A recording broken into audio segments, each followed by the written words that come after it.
Hello बच्चों। हमारा प्रश्न दिया हुआ है, द्रवों के शोधन के लिए ऊर्ध्वपातन विधि प्रयोग क्यों नहीं किया जा सकता है। चलिए समझते हैं इस प्रश्न को। अगर इस प्रश्न की मुख्य अवधारणा की बात की जाए तो मुख्य अवधारणा में हमें समझना होगा कि ऊर्ध्वपातन किसे बोलते हैं। ठीक है, ऊर्ध्वपातन।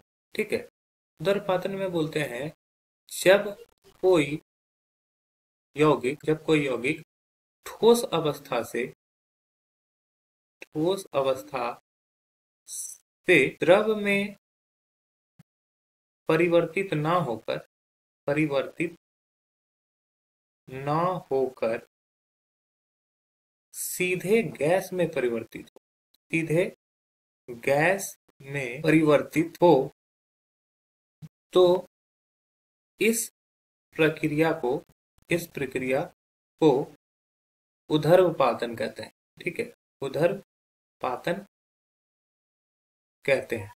अब क्या होता है कि ये तो गैस में परिवर्तित हो गया और गैस को पुनः ठंडा करेंगे तो वो फिर पुनः ठोस में ही मिल जाएगा।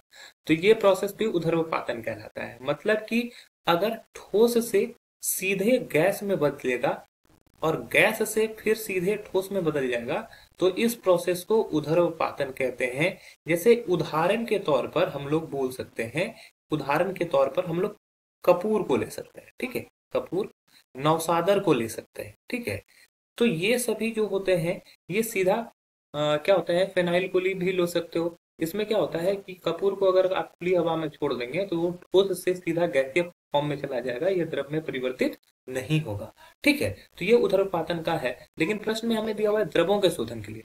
तो द्रव का शोधन, जैसे मान लो द्रव, कोई भी द्रव है उसका शोधन करवाते हैं तो उसमें ऊर्ध्वपातन का स्थिति इसलिए यूज नहीं होता है कि द्रव जब इसको हम लोग हीट करेंगे, ये इसमें क्या होगा, इसको गर्म किया जाएगा तो ये द्रव से गैस में कन्वर्ट होगा। अगर द्रव द्रव से गैस में कन्वर्ट होगा तो उस प्रोसेस का नाम होता है वाष्पीकरण।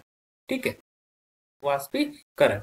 और गैस से जब द्रव में फिर से वापस से गैस से द्रव में जब वापस आएगा तो उस प्रोसेस का नाम होता है संघनन। ठीक है, जैसे हमारे पास जल है, जल को अगर हम लोग हीट करें तो ये अगर जल वाष्प में बदल जाएगा, जल वाष्प में बदलेगा तो इस प्रोसेस का नाम हो गया वाष्पीकरण। और जल वाष्प को पुनः ठंडा करेंगे और ये जल में कन्वर्ट होगा तो इस प्रोसेस का नाम होगा संघनन। ठीक है, तो इसी वजह से द्रव का शोधन के लिए ऊर्ध्वपातन विधि का प्रयोग नहीं किया जा सकता है। आशा है कि यह प्रश्न आपको समझ में आया होगा। धन्यवाद।